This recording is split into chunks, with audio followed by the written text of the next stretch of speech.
Muy buenas noches a todos y todas. Hoy es una fecha muy especial, la Navidad del Bicentenario, y desde el Ministerio de Cultura, a través del proyecto especial Bicentenario, queremos que esta sea una noche de reflexión. Seremos testigos de la presentación del proyecto ganador del concurso Arte al Bicentenario, denominado Bicentenaria, con el cual podremos reflexionar sobre el rol y la participación de las mujeres en diversos episodios de nuestra historia. De esta manera, conoceremos el ejemplo de lucha de las primeras patriotas que colaboraron con el movimiento independentista y cuya labor fue reconocida por el general don José de San Martín como Caballeresas del Sol en 1822. También aprenderemos sobre la historia de las peruanas que abrieron camino para el acceso de las mujeres a la educación superior, a través de la figura de María Trinidad Enríquez y de las defensoras y cultoras de los conocimientos y tradiciones de los pueblos chipivos, Olivia Arévalo, y afroperuanos Victoria Santa Cruz, entre otras historias inspiradoras. Acompáñanos esta noche a conocer las historias de quienes nos inspiran a seguir construyendo un mejor país justo y equitativo. Disfrutemos juntos y juntas de este espectáculo. Feliz Navidad para cada uno de ustedes.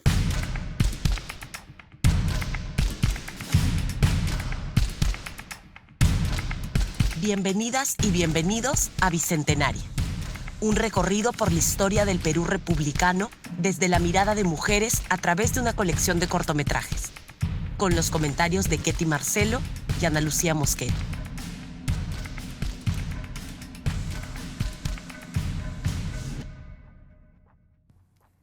Mi nombre es Ana Lucía Mosquera Rosado, soy afroperuana, soy comunicadora e investigadora. Mi nombre es Ketty Marcelo López, Yanesha Ashaninka de la Selva Central del Perú. Soy defensora de los derechos humanos y de los derechos de las mujeres indígenas.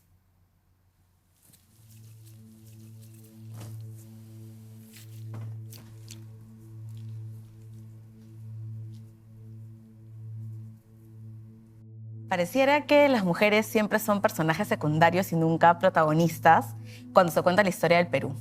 Y creo que es importante que entendamos que hay muchos pendientes que hacer para poder reescribir la historia. Es importante que nuestras autoridades tomen decisiones políticas también para contar estas narrativas que incluyen a las mujeres no solamente como acompañantes, sino como agentes también de la libertad y de la independencia del país, y que además las reconozcan como parte fundamental del desarrollo diario de nuestra nación. Las mujeres siempre hemos estado presentes en las luchas en nuestro país, en nuestros pueblos. Sin embargo, siempre hemos estado también invisibles, invisibilizadas. La invisibilidad de las mujeres desde las comunidades, los gobiernos locales y en el tema nacional siempre es parte por el machismo que existe en nuestra sociedad. Necesitamos darle ese valor fundamental que las mujeres tenemos en la sociedad. Y necesitamos ser valoradas, mirar a la mujer y reconocer el rol fundamental, los aportes de las mujeres para el crecimiento de nuestro país. Presentamos el fragmento del corto titulado Al patriotismo de las más sensibles y nuestro comentario.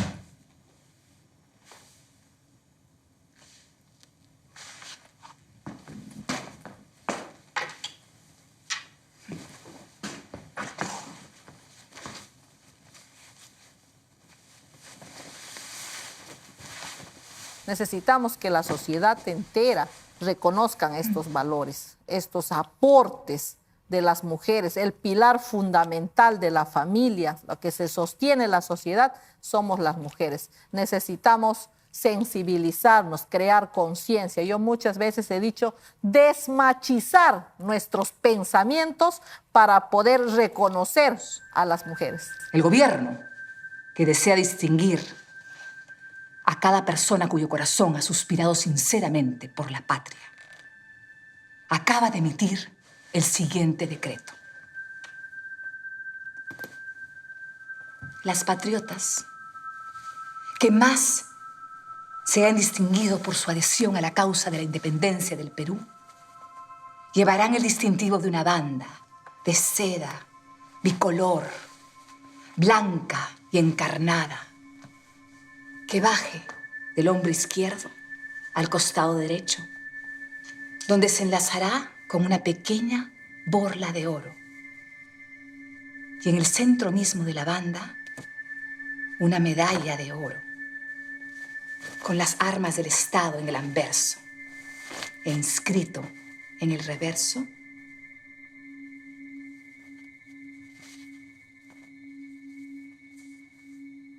al patriotismo de las más sensibles.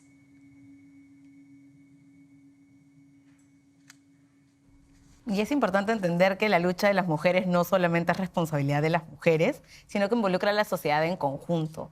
Es importante reconocer el valor que tenemos como agentes movilizadores también, el impacto que hacemos en nuestras comunidades y cuánto también podemos promover el cambio en nuestros ambientes más próximos o más grandes. Es interesante darnos cuenta que efectivamente todas las personas que formamos parte de la sociedad tenemos una responsabilidad en la erradicación de la violencia, en la eliminación del machismo y en construir una sociedad mucho más plural que valore el aporte que tenemos las mujeres.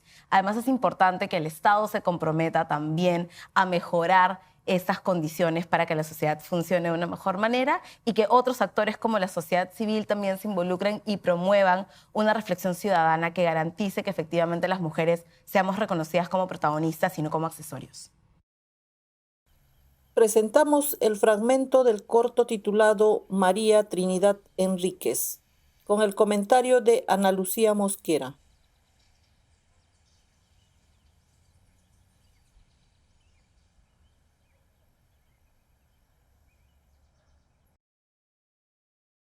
Creo que los obstáculos que enfrentó María Trinidad fueron relacionados a, en la época, qué es lo que se esperaba de las mujeres. Y eso tiene que ver con el hecho de que muchas familias preferían que sus hijos hombres siguieran estudios y que las mujeres se dedicaran a las tareas del hogar. Entonces no veían prioritario que las mujeres pudieran desarrollarse intelectualmente porque no era su función o no era lo que correspondía con su calidad de mujeres. Eso imposibilitó que muchas mujeres pudieran acceder a estudios secundarios o estudios universitarios y que en el caso de María Trinidad se le imposibilitara también obtener su título a pesar de haber cursado sus estudios de manera regular. Soy María Trinidad Enríquez, una incansable mujer cusqueña. La manera de cómo vine al mundo y las consiguientes dificultades en lograr una educación siquiera mediana me permitieron ver de cerca la triste realidad de las mujeres. Es por ello que concebí la idea de ser la primera mujer en mi país que se abriera paso a la noble profesión de la abogacía. Una utopía que en 1874 no era fácil.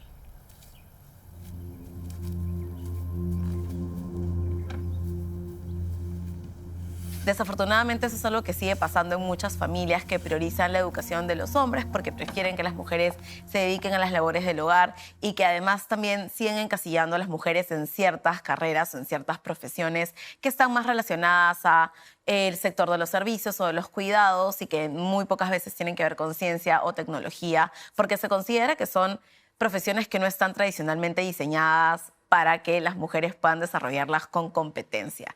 Esto está muy relacionado a los estereotipos vigentes que recaen sobre nosotras y sobre lo que se espera, que es básicamente que nos dediquemos al cuidado de nuestras familias, que decidamos ser madres y que nos dediquemos a cuidar de nuestro hogar, a mantener el hogar y no a desarrollarnos profesionalmente. Exigía que más mujeres de nuestro país, que aún estaban impedidas de obtener títulos profesionales, pudieran acceder a ellos. Así comenzó mi nueva lucha, la generalización de esta autorización para todas. Cuando hablamos de María Trinidad, hablamos de una mujer que no solamente estaba pensando en su bienestar. Y esto me parece poderoso y potente cuando hablamos de qué estamos haciendo para garantizar los derechos de las mujeres. Cuando pensamos en sororidad, cuando pensamos en avanzar, las mujeres pensamos en avanzar junto con otras mujeres. no solamente en alcanzar el éxito individual o que las cosas que logremos nos funcionen únicamente a nosotras, sino que estas cosas que logremos puedan hacer que otras mujeres que están en nuestros entornos, en nuestra sociedad, puedan avanzar junto con nosotras. Y creo que es importante pensar en la sororidad como un acto de amor y un acto también que propone el bienestar colectivo, no solamente para nuestra generación, sino para las generaciones futuras. Y eso es algo que hizo María Trinidad cuando pensó en no solamente obtener el título, sino en que se garantice que otras mujeres también pudieran recibir el título. Es esta idea de pensar en cómo hacemos para que las mujeres que vengan la tengan más fácil que nosotras, pasen menos penas que nosotras y se enfrenten a menos violencia que nosotras. Y de eso se trata el movimiento de las mujeres que están luchando para garantizar equidad. Creo que lo que enfrenta Roxana es una continuación de lo que pasaba con María Trinidad. En el caso de Roxana se enfrenta también a barreras lingüísticas o a problemas que tienen que ver con cómo están diseñadas las universidades y qué se espera de los estudiantes. Normalmente estamos acostumbrados a que nuestros estudios sean llevados en castellano y no en otras lenguas indígenas. Y es importante en este sentido que se valore el trabajo que Roxana ha tenido en desarrollar una investigación académica y en probar que efectivamente la barrera lingüística no debería ser un impedimento para poder desarrollar su profesión o para poder desarrollar investigaciones académicas. Pero creo que eso también nos hace pensar cuáles son las barreras que enfrentamos las mujeres ahora, que no solamente tienen que ver con el acceso a la educación superior, sino también con lo que pasa después que terminamos la educación superior. Es súper importante hablar, por ejemplo, de la brecha salarial que existe entre hombres y mujeres y el hecho que las mujeres no necesariamente reciben el mismo reconocimiento o la misma compensación económica por el mismo trabajo que realizan en comparación con hombres. Entonces existen algunas barreras que son la continuación de una historia plagada de machismo, pero que imposibilitan que las mujeres podamos desarrollarnos plenamente en nuestras profesiones. Ahora, fiestas centenarias, con las palabras de Ketty Marcel.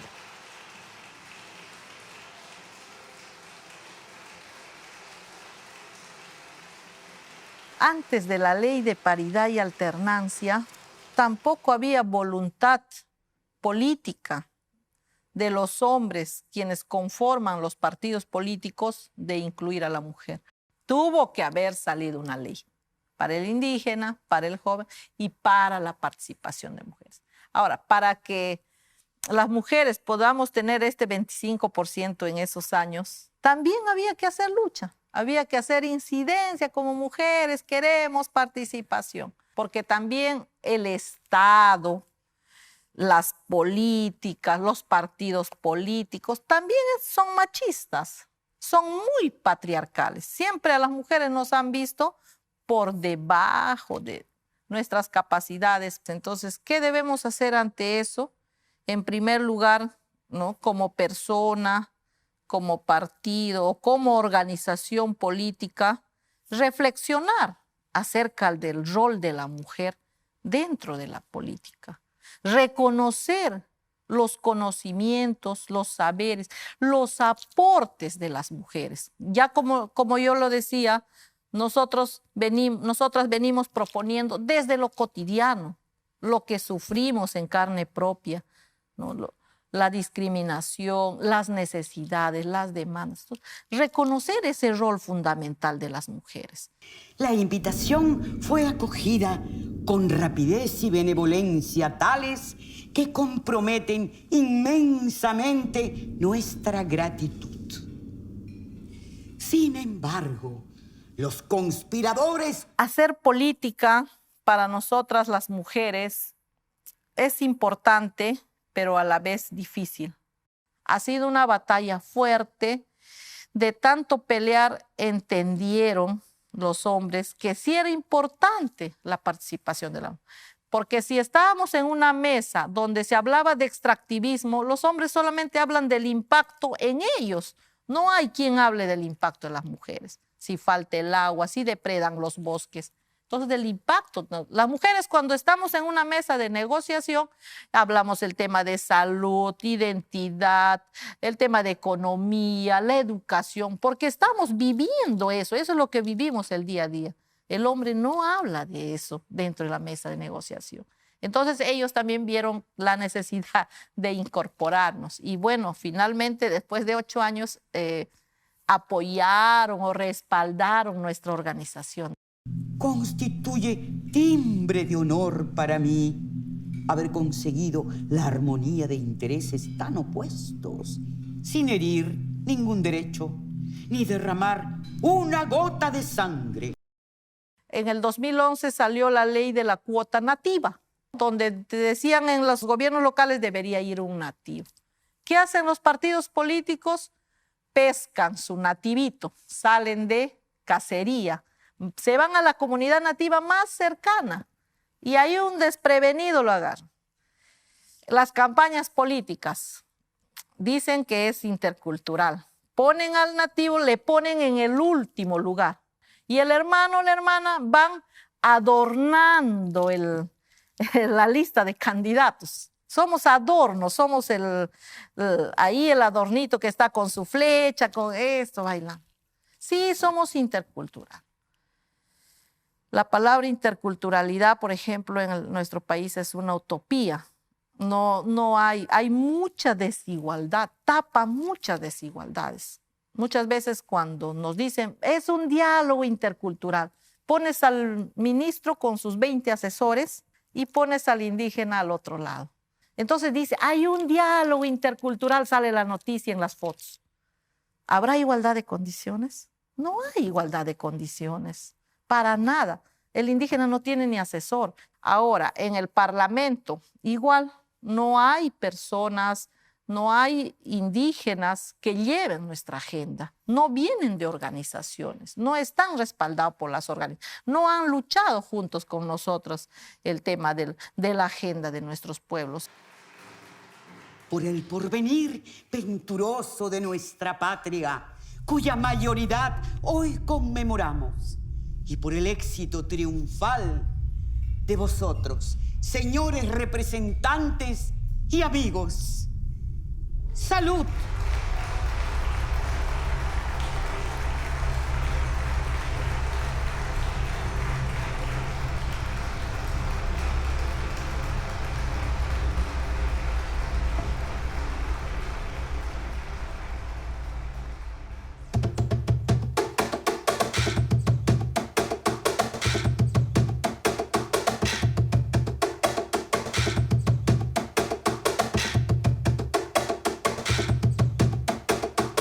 Veamos a Victoria Santa Cruz con Ana Lucía. Creo que cuando pensamos en Victoria Santa Cruz limitamos mucho todo el contenido y el desarrollo intelectual que ha tenido a lo largo del tiempo.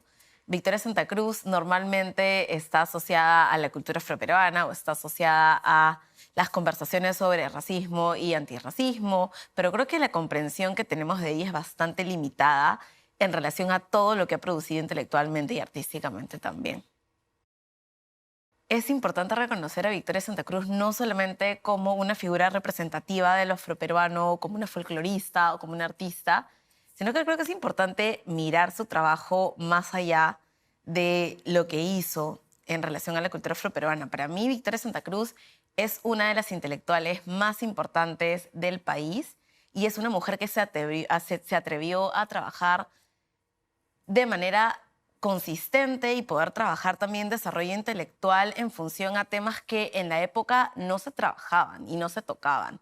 Creo que es una mujer valiente, creo que es una mujer que se atrevió a hacer cosas y además a hacer esta conexión entre el arte y el intelecto para poder desarrollar piezas sumamente conocidas como las que ya conocemos ahora, y también a desarrollar intelectualmente una serie de cosas que normalmente no se abordan de manera teórica o académica, ¿no? Victoria desarrolló cosas interesantes sobre el racismo, sobre la familia humana, que era lo que ella mencionaba cuando hablaba de cómo nos conectamos con otras personas, pero también desarrolló cosas que tenían que ver con temas como el ritmo, ¿no? Cosas que uno normalmente no piensa que se pueden teorizar y que terminan siendo teorizados por una mujer como Victoria Santa Cruz de una manera sublime y de una manera bastante vanguardista para su época, que aún hoy sigue siendo bastante vanguardista y también bastante atrevido. A mí lo que me hizo sentir que tenía un lugar y un compromiso en este mundo fue el ritmo. Aquella vibración cósmica que me une con esta familia humana para la cual siempre trabajé.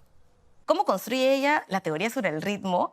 Uno se imagina leyendo esto, no sé, hace 50 o 60 años y, digamos, desarrollando, trabajando de manera intelectual para poder comprender cómo ella lo desarrolla, porque claramente lo que ella hacía era, digamos, trabajar internamente para luego entregar a las personas y que todas las personas pudieran comprender cómo, digamos, desarrollarse o cómo conducirse en la vida a partir de cosas comunes que encontrábamos en la sociedad, ¿no? Hablar del ritmo, hablar de la ancestralidad, hablar del racismo, de color de piel, eran cosas que normalmente no se tocaban cuando ella empezó a trabajar o a desarrollar su trabajo intelectual, pero que ahora son bastante vigentes y nos ayudan también a encontrarnos con quienes somos y además a comprender que estos temas son atemporales y que su trabajo también es atemporal y sigue siendo muy vigente, ¿no? Pero desafortunadamente creo que no hemos llegado a comprender cuál es el impacto del trabajo de Victoria Santa Cruz y cuál es su importancia dentro del mundo intelectual peruano e internacional. Tenía 7 años apenas. Apenas 7 años. ¿Qué 7 años? No llegaba a 5 siquiera. De pronto unas voces en las calles me gritaron negra. ¡Negra, negra, negra, negra, negra, negra, negra! ¿Soy acaso negra, me dije? ¡Sí! ¿Qué cosa es ser negra? ¡Negra! Y yo no sabía la triste verdad que aquello escondía. ¡Negra! Y me sentí negra. ¡Negra! Como ellos decían. ¡Negra! Y retrocedí. ¡Negra! Como ellos querían. ¡Negra! Victoria Santa Cruz fue una de las primeras respondonas de la historia. Y es interesante ver su proceso porque creo que es una de las primeras mujeres que expresa de manera visible su ira, su frustración, su enojo, inclusive su odio. Es una de las primeras mujeres que dice que sintió odio, que sintió rabia, que sintió furia cuando fue expuesta a la violencia. Y creo que eso es particularmente valioso porque a las mujeres siempre se nos pide sumisión, se nos pide no ser intensas, se nos pide controlar nuestros sentimientos, se nos pide bajarle un poco las revoluciones para no incomodar a otras personas. Pero creo que es valioso tener la experiencia de Victoria, que es una mujer que siente ira y que siente furia, pero que luego utiliza esa ira, esa furia, ese odio para poder transformarlo y construir y producir cosas bastante relevantes hasta ahora en términos artísticos para desarrollar trabajo intelectual que sigue siendo vigente y que toma además estos sentimientos negativos que pueden ser mal vistos en la sociedad, una sociedad que nos exige siempre estar contentas y de buen humor, para expresar cómo eso luego nos ayuda o tiene un poder transformador y nos ayuda a resistir, a visibilizar y a luchar por causas que creemos justas. En ese momento me di cuenta que era negra, no por el color, sino por lo que eso significaba. No se lo dije a nadie. Eso era algo mío, algo que tenía que comprender yo, sola. Sola, Sola, sola, sola. En ese momento de mi vida, odié. Yo sé lo que es odiar. Y no se lo recomiendo a nadie, porque eso te destruye. En mi proceso, odié. Y pasado el tiempo, comprendí que eso también era importante. El Perú es un país racista, eso es evidente. Y creo que es importante reconocer que las bases de la construcción de nuestra nación, de la república, están relacionadas a un racismo que empezó en la colonia, pero que además obtiene características particulares en la formación de la república, en este proceso republicano de crear una nueva nación, ¿no? Nosotros partimos de esta idea o de esta promesa republicana de ser iguales ante la ley y que se garantice que todas las personas tengan las mismas oportunidades. Pero lo que pasa digamos, en contraparte a lo que decimos, es que las mismas estructuras coloniales que estratificaron y categorizaron a las personas a partir del color de su piel se reproducen y se hacen mucho más permanentes en la formación de la república. Tenemos una república que intenta construir a seres o ciudadanos en igualdad de condiciones, pero que sigue teniendo a personas que son esclavizadas y que no están consideradas ni siquiera como seres humanos. Y luego sigue también tratando a las poblaciones indígenas como ciudadanos de segunda categoría.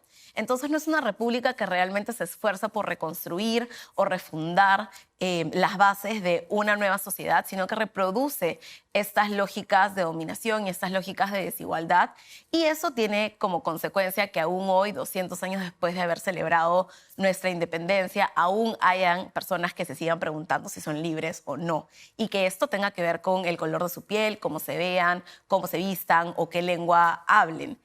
Creo que la sociedad tiene muchísimos pendientes con la erradicación del racismo, pero creo que es importante también pensar que el pensamiento colonial o lo que hemos heredado de la colonización es algo que hemos reforzado y que hemos justificado a lo largo de la República y que hay mucha responsabilidad en la reproducción del racismo, en nuestro trabajo o nuestra pasividad diaria, pero también en la manera en la que se han utilizado las herramientas o las estructuras sociales para validar este pensamiento y todavía mantenerlo vigente hasta el día de hoy.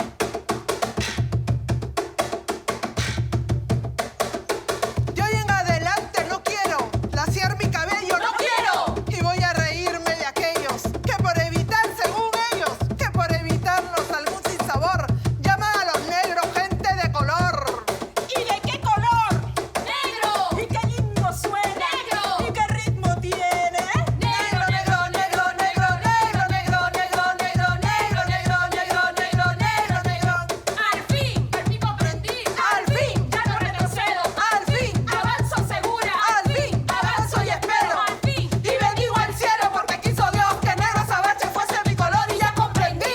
¡Al fin! Ya tengo la llave. Negro, negro, negro, negro, negro, negro, negro, negro, negro, negro, negro, negro, negro, negro. Nukunka no biribi, nukunka no biribi, wewa shamaki, wewa shamaki, yura shuaka. Homenaje a Olivia Arévalo y las palabras de Ketty. Para nosotras las mujeres indígenas originarias es muy importante conocer y recuperar estos saberes ancestrales. En los últimos años, una de las cosas que nos ha quitado la colonización son los conocimientos heredados por nuestras abuelas, ¿no? Por nuestras ancestras. Y es muy importante recuperar estos saberes, porque hablar de saberes ancestrales es hablar también de nuestras espiritualidades, de nuestra conexión con la madre naturaleza, es hablar de medicina, es hablar de arte, es hablar de sanación. Nos permite regresar, mirar a la madre naturaleza, a construir nuestra identidad como mujeres, como pueblos. Si nosotros no recuperamos o no respetamos nuestros saberes ancestrales, también nos vamos a extinguir como pueblos, porque nosotros tenemos que amar estos saberes para poder transmitir a nuestros hijos. Si nosotros queremos seguir siendo una cultura viva, debemos recuperar estos saberes. Llegué a este mundo para mantener el equilibrio entre el ser humano y la naturaleza, para cultivar las enseñanzas de las abuelas, para curar a mi pueblo y a todos los que nos necesiten. El pueblo peruano en estos tiempos está cumpliendo 200 años de, entre comillas, independencia. Los pueblos indígenas no nacemos en este bicentenario. Los pueblos indígenas andinos nacen hace 529 años, están de resistencia indígena. Y los pueblos amazónicos, 200 años de resistencia, 200 años de despojo, 200 años de esclavitud y muerte para nuestros pueblos.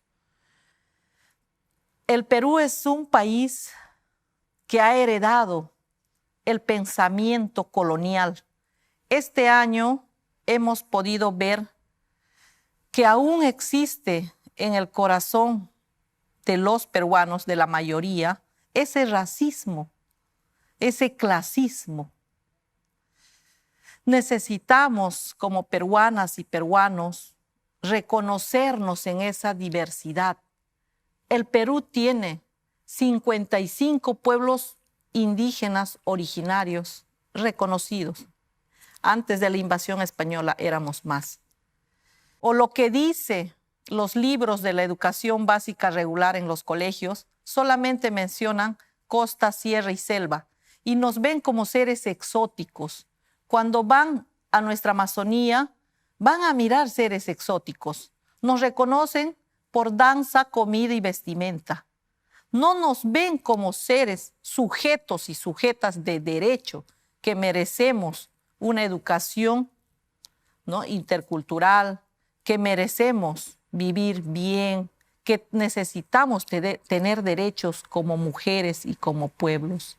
En mi comunidad me conoce como Muerraya, es decir, como una mujer con el más alto rango de maestría y saber en el uso de las plantas medicinales, capaz de realizar curaciones a enfermedades graves y de comprender la cosmovisión shipibo-conibo.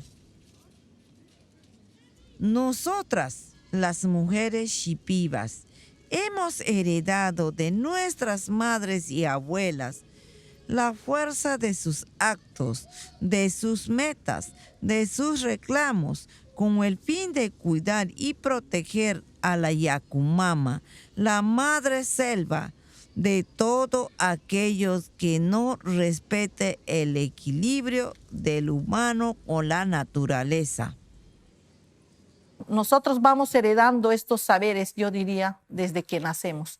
Y tiene un rol fundamental las mujeres, nuestras abuelas, quienes nos han parido, quienes nos han maternado. Y a nosotras, las hijas, las nietas, nos han enseñado. Desde niñas vamos aprendiendo y vamos amando nuestros bosques, nuestro territorio, nuestra identidad como pueblos indígenas originarios. Nos une el amor por la madre naturaleza, por la tierra. Al heredar estos conocimientos también somos conscientes de lo que nos provee la madre naturaleza. Entonces nosotros vamos amando cada vez más nuestro territorio, nuestros bosques. Por eso que nosotras, las mujeres y los pueblos, defendemos hasta con nuestra propia vida nuestros territorios. Nosotros no queremos heredar un buen departamento, una casa. Nosotros no. Nosotras queremos heredar oxígeno, queremos heredar ríos limpios para nuestros hijos, para nuestra futura generación.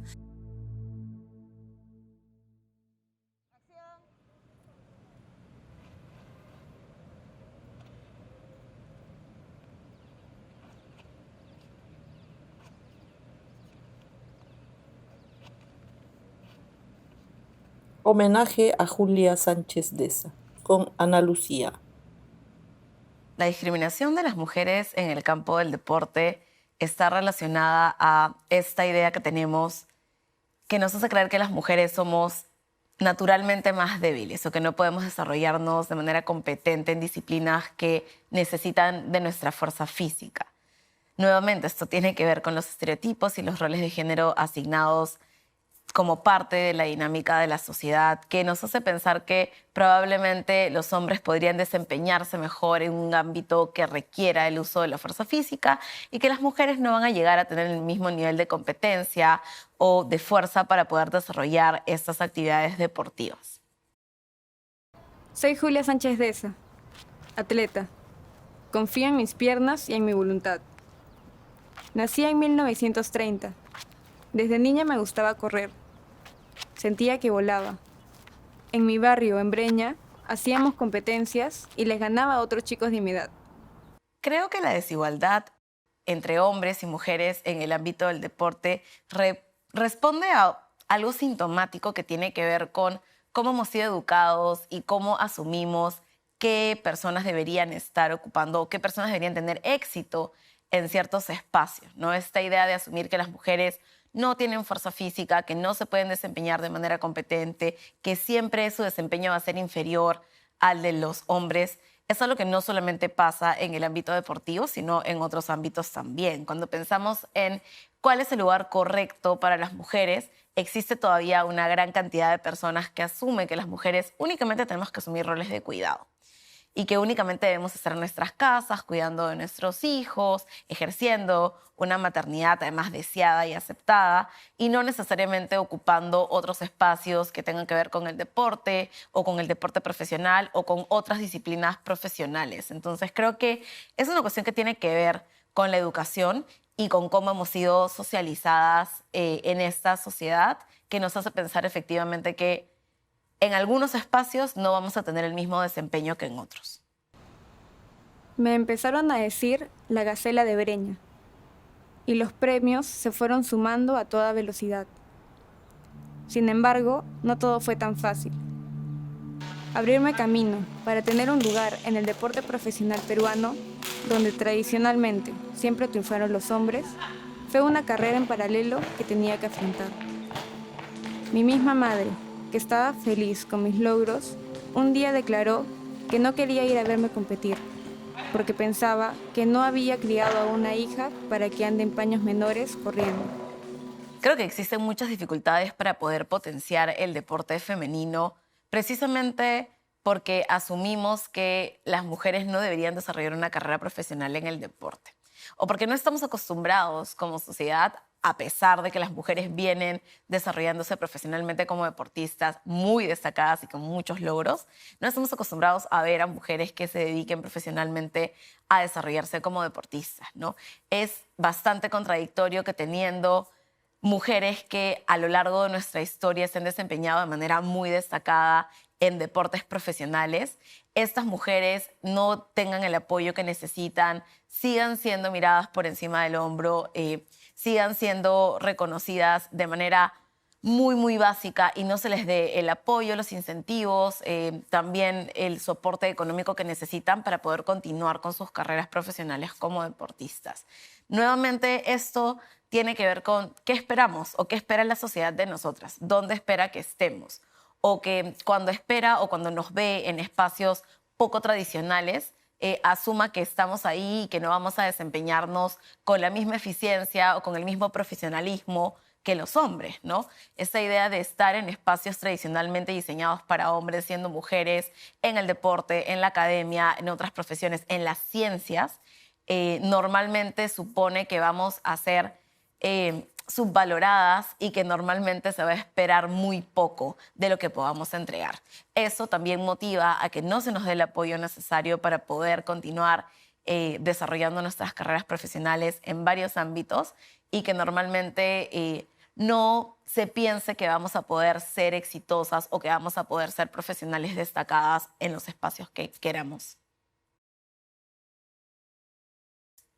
El aporte de las mujeres y las minorías que se han abierto campo en espacios que no han sido tradicionalmente diseñados para ellos es bastante potente, porque tener diversidad o pluralidad también nos da diversidad de enfoques, diversidad en cuanto a la creación de soluciones y nos ayuda a tener espacios con mayor innovación y con voces que piensan distinto y que pueden, a través de estas diferencias o de esta diversidad, construir de manera mucho más expansiva y mucho más completa procesos o pueden desarrollar soluciones de mejor manera.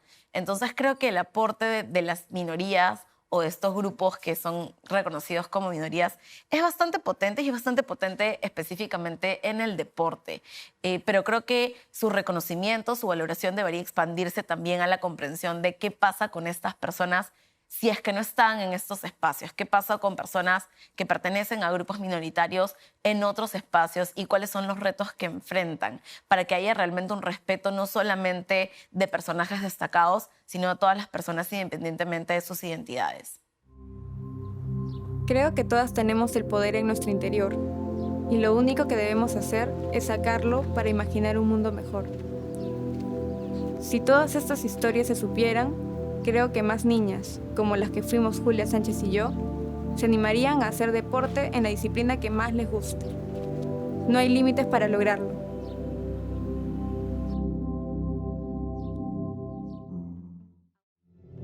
Presentamos Calzón Rojo.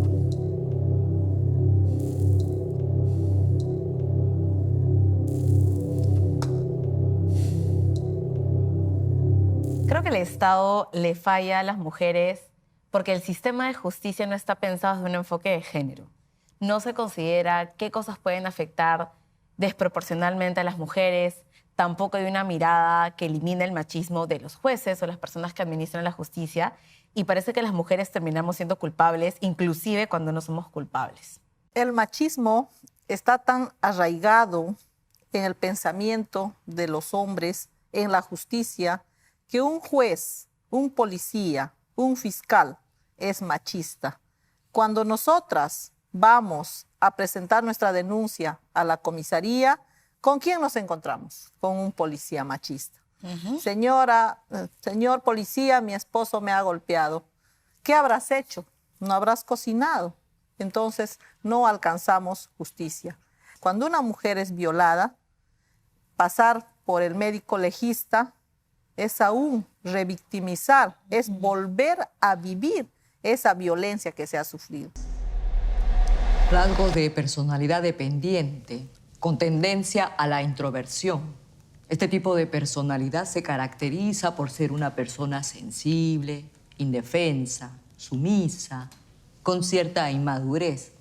Es decir, se percibe frágil, débil. Sin embargo, suele vestir prendas íntimas como la descrita por la bióloga forense en su dictamen. Truza femenina de color rojo, con encaje en zona delantera y blondas en contorno de pierna. Creo que en el Perú nos cuesta en general reconocer que somos una sociedad muy problemática, que arrastramos muchos problemas estructurales que están como en la base de nuestra sociedad. Y nos cuesta mucho más también reconocer que efectivamente, de manera consciente o inconsciente, promovemos o normalizamos el abuso. Es muy chocante para muchas personas reconocer que efectivamente han contribuido con narrativas que apoyan el abuso, con cosas que justifican la violencia, y por eso nos resistimos tanto a reconocer que efectivamente en cada una de nosotros o de nosotras hay una persona que soporta y muchas veces justifica con su pasividad un sistema violento para las mujeres.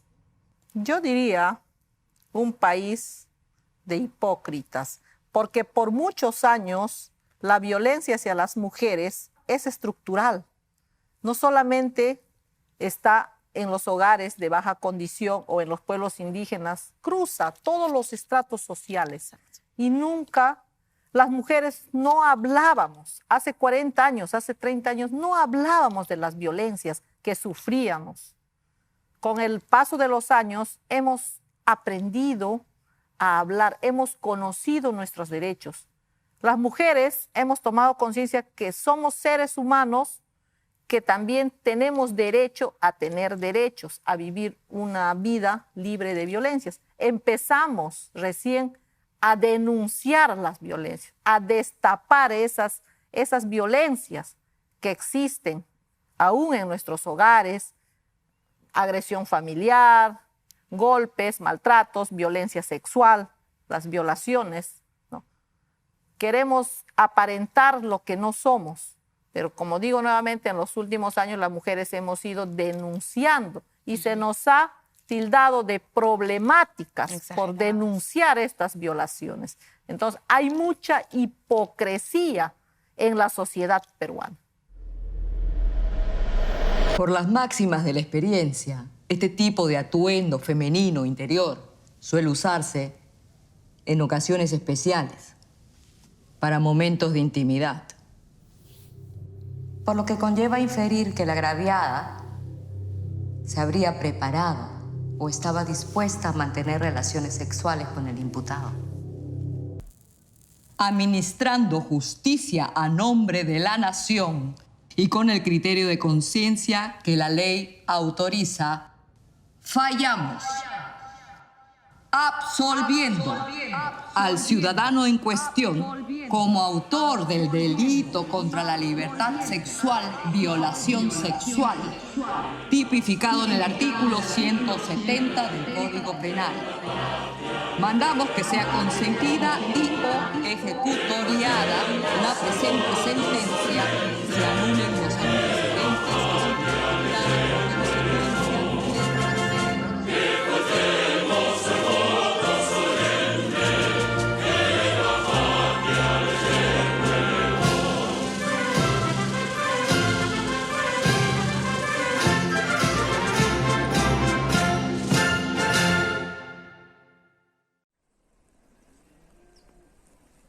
Acompáñenos con Progreso.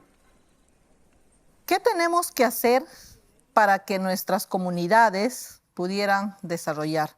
En primer lugar, lo que tenemos que hacer es qué cosa estamos entendiendo por desarrollo. ¿Qué desarrollo le estamos vendiendo a las comunidades de pueblos originarios? ¿Qué estamos entendiendo? Lo que tenemos que hacer es, en primer lugar, conocer la realidad de los pueblos, conocer las necesidades. Muchas veces llegamos pretendiendo imponer un desarrollo que las comunidades no lo han pedido. En nombre del desarrollo, muchas veces vulneramos los derechos de los pueblos. A 3.850 metros sobre el nivel del mar se encuentra Progreso, mi distrito. Aquí nació Chabuca Granda. Nací tan alto que me lavaba la cara con las estrellas, dijo ella alguna vez. Cuando pensamos en el centralismo y en sus impactos, creo que es necesario que podamos mirar cuál es el impacto que tiene en las personas que tienen que salir de sus ciudades de origen para poder encontrar el progreso o el desarrollo en la capital. Y esto creo que responde también a cómo el Estado no ha sido eficiente en distribuir recursos y en garantizar un desarrollo plural para todas las personas. Y esto lo que va a hacer es motivar a que las personas puedan o tengan que salir de su lugar de origen o el lugar en el que se criaron para poder aspirar a tener una mejor vida. Esta idea de que tenemos una mejor vida en Lima en relación a lo que pasa en otras regiones todavía resulta algo bastante problemático y creo que es un reto pendiente desde la función que tiene el Estado de garantizar que todas las personas tengan las condiciones necesarias para poder vivir, desarrollarse y alcanzar su potencial sin necesidad de tener que movilizarse. Profesor, buenos días. Soy Augusto, presente. Nos toca seguir estudiando, pero para estudiar más, te tienes que ir de aquí, porque no hay universidades. Por eso, en el futuro sueño con un país en el que progresar no significa irte de progreso, sino regresar a él. También creo que es interesante entender qué pasa con las personas que salen de sus espacios más próximos, mucho más íntimos, y se desempeñan en otros espacios que no están tradicionalmente diseñados para ellos, ¿no? ¿Qué pasa con personas que pertenecen a pueblos indígenas, con personas afroperuanas, que incursionan o que entran a espacios que no han sido diseñados para que participen? ¿A qué cosas se tienen que enfrentar? ¿Qué cosas tienen que moderar? ¿Cómo se tienen que asimilar? ¿O cómo tienen que adaptarse a estos entornos, negando muchas veces quiénes son, ¿no? Existen procesos de asimilación muy violentos que implican cambiar nuestra forma de vestir, cambiar nuestro aspecto físico, que implican disimular o reducir también la expresión de nuestras propias identidades para ser aceptados en entornos que normalmente han sido construidos de una manera muy homogénea, que no permiten o no dejan la puerta abierta para que exista una mayor diversidad y para que esta diversidad sea no solamente reconocida, sino valorada. Cuando yo tenía 6 años, Caminaba aproximadamente 1 hora para llegar a mi escuela, porque quedaba muy lejos de mi comunidad. El camino entonces era trocha o camino de tierra. Yo estudiaba desde las 8:30 de la mañana hasta las 12:30 o 1. Es bien difícil en un país como el nuestro autoidentificarse con orgullo, porque quizás mis hermanos también no han hecho ese proceso de crisis existencial que yo hice en algún momento, mirar mis raíces, porque han pasado 10, 15 años para que yo pueda pararme acá y decir yo soy Ashaninka, soy Yanesha, con orgullo, soy heredera de una cultura milenaria. El tema del racismo, la discriminación hacia los pueblos originarios, hacia quienes vivimos en las regiones. También pudimos ver la brecha que existe desde la ciudad hacia los pueblos originarios. Muchos lo llamaban Perú profundo. No somos el Perú profundo. Es como si fuéramos los peruanos olvidados, ¿no? Nosotros también somos peruanos, pero antes de ser peruanos somos originarios y somos sujetos y sujetas de derecho, que necesitamos también tener representación política, que no es un favor, es un derecho tener la representación política. Pensando en esta nueva era para nuestra república, es importante tener en cuenta cuál es el rol de las mujeres en la construcción del país. Nosotras siempre hemos estado presentes, hemos sido agentes movilizadores y también agentes de cambio a lo largo de la historia. Y merecemos un lugar en la manera en la cual se cuenta nuestra historia pasada y en la manera en la que queremos construir el futuro. Es importante que garanticemos desde todos los frentes una sociedad más equitativa que le dé mayores oportunidades a las mujeres para que desarrollen todo su potencial.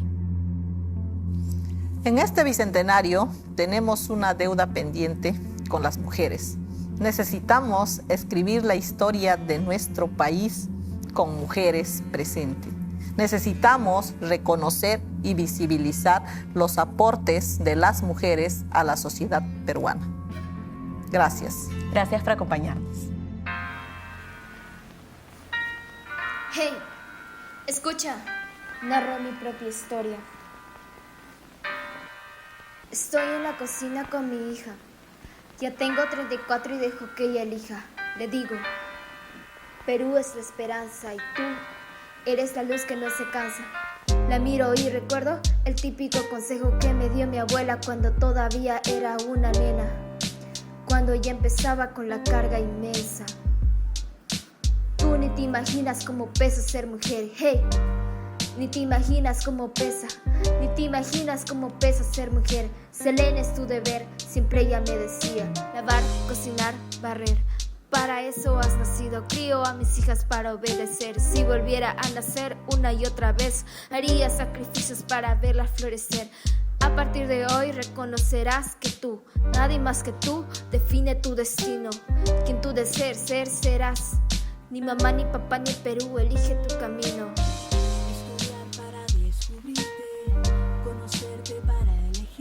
Primero tú, nadie más que tú. En lo que quieras podrás convertir. Bicentenario del Perú, 2021. Siempre con el pueblo. Gobierno del Perú.